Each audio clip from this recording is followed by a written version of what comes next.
एक माँ और तीन बेटे।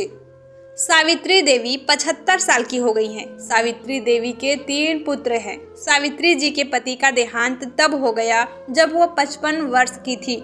सावित्री जी एक छोटे से पुराने घर में रहती हैं, जिसको उनके पति ने ही बनवाया था। तीनों बेटे उनके साथ तो नहीं रहते, लेकिन ऐसा एक भी दिन नहीं रहता जब वो उनसे मिलने या उनकी सेवा करने नहीं आते हो। तीनों की पत्नियां भी दिन में आती है, यानी यूं ही समझ लीजिए कि उनका घर कभी खाली नहीं रहता। कोई न कोई वहां उनकी सेवा चाकरी में लगा ही रहता है। तीन बेटों ने अलग अलग अपना घर बना रखा है। सबकी अपनी पर्सनल लाइफ भी है और परेशानियां भी है। आदमी चाहे कितना भी बड़ा बन जाए, उनकी परेशानी कम नहीं होती। अमीर से अमीर इंसान को भी यह परेशानी होती है कि वो अमीर कैसे बना रहे। तीनों बेटों ने कई बार जिद भी की माँ उनके साथ जाकर वहीं रहे, लेकिन उन्होंने कहा कि वो यहीं रहेंगी, उसी घर में। उन्हें और कहीं चैन नहीं आता है। आप ऐसा बिल्कुल मत सोचिए कि यह तीन बेटों बड़े सुपुत्र हैं, इसलिए यह अपनी माँ की सेवा में लगे रहते हैं। तीनों बेटों को उनसे ज़्यादा प्यार या लगाव की असली वजह कुछ और ही है। वजह है उनकी माँ का एक बड़ा संदूक, एक बड़ा लकड़ी का संदूक जिस पर ताला लगा है। यह संदूक इनके जीवन में बहुत अहम भूमिका रखती है। इस संदूक के अंदर क्या है और कितना है, ना तो इन तीनों बेटों को पता है, ना ही उनकी पत्नियों को। बस जब से पिताजी गए हैं, माताजी को इस संदूक की रक्षा करते देखा है, इसलिए इन सभी ने अपने अपने अनुमान लगा रहे हैं। ना ही अनुमान, बल्कि इन्होंने तो एक आस ही लगा रखी है कि इस संदूक के खुलते ही यह क्या क्या करने वाले हैं। सावित्री जी उस संदूक को छोड़कर कभी नहीं जाती। कभी जाती भी तो अपने कमरे में बड़ा ताला लगाकर ही बाहर निकलती। वो सिर्फ थोड़ी देर में ही वापस आ जाती। तीन बेटों और उनकी पत्नी की संदूक पर नजर न जाने कब से है। सबने अपनी तरफ से अपनी अपनी कोशिश भी करके देख ली माँ को अपने साथ अपने घर ले जाने की, ताकि माँ के साथ उनका संदूक भी वहाँ से हिल सके। और फिर जाहिर सी बात है, जिसके घर में माँ रहेगी, संदूक भी उसी का होगा। लेकिन सभी एक दूसरे की काट करते रहें। इसकी कृपा है कि माँ के आगे पीछे माजी करते ना सिर्फ बेटे बल्कि बहुएं भी चक्कर लगाती रहती हैं। लेकिन सावित्री जी भी भली भांति अपने बेटों को समझती हैं। वो जानती हैं कि उनकी इतनी सेवा क्यों हो रही है। उनकी सेवा उनके संदूक के कारण हो रही है। उन्हें पता है जिस दिन यह संदूक इनके हाथ आया, उस दिन उनका मूल्य कुछ भी न रह जाएगा। तीनों भाइयों और उनकी पत्नियों में यह बातें है कि माँ के पास ना सिर्फ उनका सोना है, बल्कि उनकी सास का सोना भी इस संदूक में है। माँ इसलिए इस संदूक की इतनी हिफाजत करती हैं। सभी अपनी अपनी कहानियाँ बनाकर बैठे हैं। किसी का दावा है कि उन्होंने संदूक को एक बार उठाकर देखा है तो बहुत भारी है। माँ के कमरे में इन बहुओं ने कई बार सफाई के बहाने संदूक के पास जाने की कोशिश की, लेकिन माँ जी ने उन्हें बार बार टोका और कहा कि इस संदूक से अभी दूर ही रहो।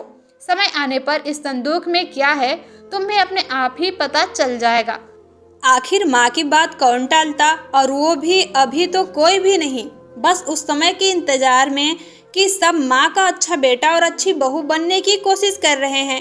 रात में कोई ना कोई माँ के घर में जरूर रुकता, लेकिन माँ जी उसे अपने कमरे में सोने नहीं देती थी। इस तरह सावित्री जी ने इस संदूक के सहारे 20 साल निकाल दिए। एक दिन माँ जी की तबीयत बहुत खराब थी। अक्सर जब तबीयत बिगड़ जाया करती थी, तब उनके बेटे उन्हें अस्पताल में ले जाने को कहते थे, लेकिन वो उसके लिए भी राजी नहीं होती थी। वो कहती थी कि डॉक्टर को यहीं बुलवा लो। उनके बेटे ऐसा ही करते थे। इस बार जब उनकी तबीयत खराब हुई तो डॉक्टर ने कहा कि उन्हें अस्पताल में एडमिट करना ही होगा, वरना उनकी हालत खराब हो जाएगी। और फिर उम्र भी बढ़ती जा रही है, आखिर कब तक यह शरीर साथ देगा। डॉक्टर के यह जवाब देने पर तीनों भाइयों को दुख से ज़्यादा उत्साह दिखाई दिया। उनकी पत्नियों की आंखों में चमक साफ दिखाई दे रही थी। सावित्री ने उन्हें कमरे के बाहर खुस-फुस करते कुछ सुना। तीनों इस बात पर चर्चा कर रहे थे कि माँ के जाने के बाद संदूक में जो भी है वो आपस में बांटा जाएगा, सबको बराबर बराबर मिलेगा। सावित्री जी ने जब यह सुना तो उनको अंदाजा लग गया था कि अब समय हो गया है। इन सबको यह बताने का कि आखिर इस संदूक में क्या है। उन्होंने आवाज़ लगाकर अपने तीनों बेटों और बहू को अंदर बुलाया। सबने आते ही कहा, माँ अस्पताल चलते हैं, आप वहाँ जाकर ही ठीक होंगी। माँ ने कहा कि पहले वो जान लो जिसके लिए तुम सब इतने सालों से चक्कर लगा रहे हो, उसके बाद तुम्हारी मर्जी। इस संदूक में तुम तीनों के लिए मेरे पास कुछ है जो मैं तुम्हें आज देना चाहती हूँ। माँ ने अपने तकिए के नीचे से एक चाबी निकाली और धीरे से खड़ी होकर संदूक को खोलने के लिए नीचे झुकी। वहाँ खड़े सभी बेटे और बहुओं की धड़कन तेज थी। आज उनके बरसों का इंतजार खत्म होने वाला था। माँ ने संदूक खोला। संदूक में 3 अलग अलग कपड़ों में लपेट कर कुछ रखा हुआ था। सबकी आंखें बड़ी आश्चर्य के साथ उस संदूक की ओर ही थी। माँ ने कपड़े में लपेटा हुआ सामान आकर उठाने को कहा। तीनों बेटों ने एक एक सामान उठा लिया और उसे खोल कर देखा। कपड़ा खुलते ही कमरे में मौजूद हर एक इंसान का मुंह फटा का फटा रह गया। उन कपड़ों में से निकला एक भारी पत्थर। तीनों के हाथों में था एक एक पत्थर। यह क्या माँ, इतने दिनों से तुम इन पत्थर को संभाल कर रखी हुई थी और हमें बेवकूफ़ बना रही थी। हमने सोचा तुमने गहने संभाल कर रखे हैं। माँ ने कहा, मैंने तुम्हें कब बेवकूफ़ बनाया, और गहने तो थे, बहुत थे, लेकिन कब किसके लिए कितने बेचे इसका मैंने हिसाब नहीं रखा। जब तुम्हारे पिताजी आखिरी समय में थे तब हमारे पास कुछ नहीं था। तुम तीनों ने शादी के बाद ऐसा मुंह फेरा। क्या तुम्हें पता है कि किस अभाव में उनका अंतिम समय गुजरा? पर उस समय भी उन्होंने तुम्हें कुछ नहीं कहा। उन्होंने उस समय भी मेरा सोचा। उन्हें पता था कि उनके जाने के बाद उनके बेटे मेरे साथ भी यही करने वाले हैं, इसलिए उन्होंने मेरे लिए इस संदूक का उपाय खोजा। देखो कितना सही उपाय दिया था ना। तुम लोगों को बेवकूफ़ बनाना या तुम लोगों से सेवा करना ना उनका मकसद था, ना ही मेरा। वो तो चाहते थे कि उनके जाने के बाद मैं अकेली ना रहूं, बेटे मेरे साथ हो। मेरी आँखों के सामने बस यही इच्छा थी। अब मैं शायद ज़्यादा ना रहूं, इसलिए मैंने तुम्हें सच बता दिया। सभी बेटे बहू अपने कमरे से बड़बड़ाते हुए और गुस्से से निकले।